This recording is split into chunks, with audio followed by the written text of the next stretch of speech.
Yo, adɔfonom, yɛkyerɛkyerɛ nyinaa ho, ɛnɛ da so wɔ Yesu Kristo di mu. Ɛnɛ yɛ 8 April, Thursday. Awurade abue kwan sɛ yɛsa akɔ devotion mu.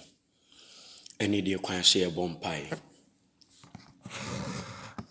Onyame kɛseɛ da wase nɛ da yi so.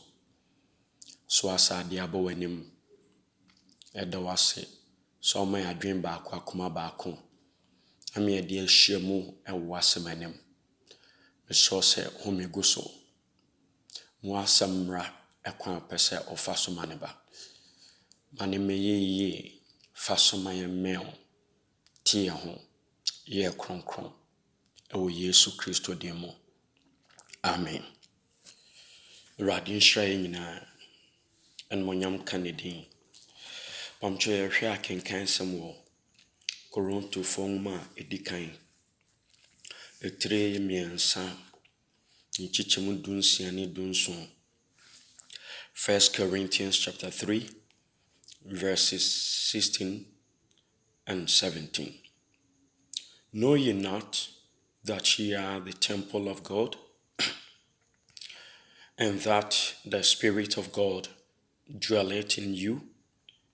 If any man defile the temple of God, him shall God destroy. For the temple of God is holy, which temple ye are. Ɔsɛmunim sɛ moyɛ Onyankopɔn asɔredan. Na Onyankopɔn honhom te mo mu. Nti obi sɛ Onyankopɔn ana ogu Onyankopɔn asɔredan ho fi a, Onyankopɔn so ɛbɛsɛ no. Ɛfiri sɛ mo ne Onyankopɔn asɔredan.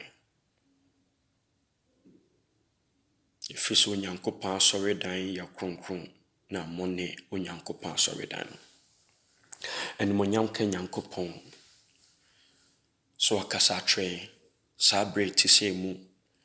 Yɛmu dodoɔ no nkɔhyia mu ɛwɔ hyia mu dan a yɛn nyinaa frɛ no asɔredan. But Awurade honhom ka kyerɛ sɛ me ne mmienu yɛankasa ɛna yɛ Nyankopɔn asɔredan no. A Onyankopɔn de ne honhom ahyɛ yɛn mu. Firi sɛ Onyankopɔn bɔ yɛn sɛ ne suban so ne nsɛsoɔ. Ɔsɔ ɔbɔ nipa wie no hwie ɔhome nkwa home egu nipa mu ɛma nipa bɛyɛ ɔkrate asefoɔ. Na Onyankopɔn yɛ kronkron no home ne honhom kronkron gu yɛn mu no. Nti ɔde kyerɛ sɛ yɛ Nyankopɔn n'asɔredan. Na obi bi ɔbɛsɛe Nyankopɔn asɔredan no, ɔsesɛe ɛna Onyankopɔn so ɛbɛsɛe no. Firi sɛ Onyankopɔn asɔredan ho te na ɛne me no mmienu. Yɛmu dodoɔ no ɛsɛ Onyankopɔn asɔredan. Sɛ ebia baabi a yɛkokɔ nsɔre a yɛayɛ hɔ kamakama. Woyi sika ne bi, woyi toɔ ɛna ɛde ayɛ baabi te saa na ɔbɛkɔ na obi aba hɔ na sɛ ɔde dirty oil anaasɛ adwanan ɛsrasra hɔ. Ɛmsa wompene nipa no, wonte aseɛ. Na Onyankopɔn so ka kyerɛ sɛ yɛn me no mmienu ɔtwe yɛn ho nunkum na yɛyɛ n'asɔredan. Obi sɛe n'asɔredan a Onyankopɔn so bɛsɛe nipa no. Yɛhwɛ akenkan sɛm wɔ Korintofoɔ nwoma edi kan hɔ ɛtiri 6 ne nkyekyɛmu 9 ɛne do. 1 Corinthians chapter 6, verse 9 and 10. Know ye not that the unrighteousness shall not inherit the kingdom of God? Be not deceived, neither fornicators, nor idolaters, nor adulterers, nor effeminate, nor abusers of themselves with mankind, nor thieves, nor covetous, nor drunkards, nor revelers, nor extortioners shall inherit the kingdom of God. Awurade mmiɛnhu nneɛma no mu bi wɔekura nyɛ ne nyinaa emu kakra a obi yɛ a na ɔde sɛ Onyankopɔn asɔredan. na onyankopɔn so bɛsɛe onipa no. Sɛ dem di kankan asɔre dan ɛdan esi hɔ a yɛabɔ ka ayɛ. Wokɔ no obi sɛe hɔ a ɔmpene nipa no. Nti onyankopɔn so se nneɛma bi wɔ hɔ a yɛyɛ a yɛde sɛe n'asɔre dan. Ɔno so mpene. Ɔse mu nim sɛ wɔn a ɔntene no ɛnyɛ onyankopɔn ahenni no. Mamoma ɔnnaadaa mo. Deɛ di kan, ɔse adwamammɔfoɔ. So obi bɔ adwaman a ɔde sɛ nyankopɔn asɔre dan. Yesu ka kyerɛ sɛ so obi hu hwɛ ɔbaa ɔhwɛ ne din na ne kɔndɔ na wafa no wɔ n'akoma mu yɛ adwamammɔ. Saa so na obi hwɛ bɛrima din na ɔdwendwe nneɛma bɔne wɔ n'adwene mu n'akoma mu ɛfa ne ho a ɔne no abɔ adwaman. Ɔse abosomsomfoɔ. Adeɛ bi a ɛbɛsi w'ani so ɛkyɛ onyankopɔn asɛm biara no. Wodɔ ɛtumi ba sɛ adwuma, television, so on and so forth, a whole lot. Wobɛdɔ ɛkyɛ onyankopɔn ɛbɛyɛ ɔdɔ obosom ɛne awaresɛefoɔ. Obi firi ne yere akyi akɔfa ɔbaa bi. Obi firi ne kunu akyi akɔfa bɛrima bi. Awaresɛe.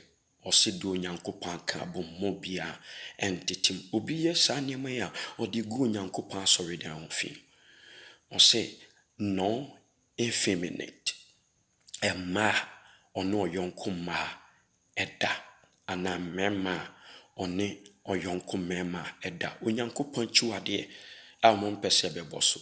Sodomy, gayism, no abuses of themselves with mankind. Wɔn a ɔne mmoa ɛda. Sɛ nipa ɛnya nyansa atra so. So otimi ne aboa ɛkɔware. Yɛnya nkurɔfoɔ a sɛbi ɔmo nso nim nyansa nhyira so a nyankopɔn akyiwadeɛ. No thieves, akrɔmfoɔ saa bere bi wɔ baabi a nyame fie ebi wɔ hɔ. Nnwuma mu, awadeɛ mu, afie mu, awifoɔ. Ɔsɛ obi ɛbɔ korɔno a onya onyankopɔn ahenni. No covetous ɛne bereberefoɔ. Obi adeɛ bi bɔ obi akwan mu ne ɛhaw saa ama wo ne nipa na akɔ ama no. Ɛyɛ ɛne bere onyankopɔn kyi. No drunkards, asabofoɔ. Nsa onom a ɛyɛ den abɛbo. Obi nom nsa a ɛboro a ɔde gu onyankopɔn asɔre dan ɛho fi. Revelers, no extortioners, wɔn a obu nkurɔfoɔ nyame fie ɛno koraa bi yɛ abosom fie. Kɔtɔ oil ne akye so ɛde nneɛma bi agum ɛde bu nkurɔfoɔ ɛkɔ mu. Bible sɛ saafo ne nyara ɛnya onyankopɔn ahenni. Ɛnɛ Awurade asɛm ɔde ama yɛn no. So obi sɛ onyankopɔn asɔre dan a sɛe ɛne onyankopɔn ɛbɛsɛe no. Wakeka tibia no mu bi akyerɛ sɛ obi yɛ a na ɔde sɛ nyankopɔn asɔre dan. Yɛbɛbɔ mpae sɛ mu bi aboa brabɔ mu abɛsɛ Awurade sɛ Awurade fa kyɛ me hu me mmɔbɔ na ɛbere sei mu Awurade fa siesie me ɛma wo mayɛ. Mogya hyehyɛ ntumi wom ɛte ho ɛfiri deɛ ntene nyina. Bunkotodwe wɔ Awurade anim sɛ Awurade hu me mmɔbɔ. Ɛne bereberee ne akayɔ kunsun ne deɛ keka yɛde gu Awurade asɔre dan ho fi. Sɛ Awurade hɔ bɔ ne fakyɛ sɛ ɔmfa nkyɛw wayɛ krado sɛ ɔde bɛkyɛ. Ɔsɛ de ɔkata ne mmeranto so ɔnyɛ prɔmprom de ɔka no ogyae. Ɔsɛ yɛka yɛ bɔne ɔne kwafo ne tene ne ni sɛ ɔde bɛkyɛ na wate yɛ ho ɛfiri deɛ ntene nyinaa ho. Yɛmmɔ mpae. Yɛ nyankopɔn tumfo yɛda wo ase ɛnɛ da so bio. Awasɛm ade abrɛ. Wame hu sɛ wasɔre dan obi sɛ na asɔre dan na obɛsɛ no. Awurade nneɛma bi a yɛayɛ de agu asɔre dan ho fi na yɛni aba yɛn ho so ne apɛ mu aka kyerɛ papa fa kyɛn ɛfiri anɔpa de kɔ. Ɛfiri na de kɔ fa kyɛn wɔ Yesu de mu. Omogya de hyɛ ne fa te yɛn ho firi deɛ ntene nyinaa ho. Me mpae sɛ hyɛ yɛ tene ne atadeɛ bɔ akoma foforɔ ma yɛn. Ma otumi no ahoɔden mmra yɛ so. Ɛnso yɛ mu nhyɛ yɛ de me nyina nkosi aseɛ. Wɔn kronkron fa yɛ adwene ɛne yɛn koma dom. Mo adom ɛnyɛ kɛse ma yɛn. Ma yɛ kodwo hom. Me de Yesu mogya ɛkata bibia so. Ɛwɔ Yesu Kristo din mu. Amen. Amen.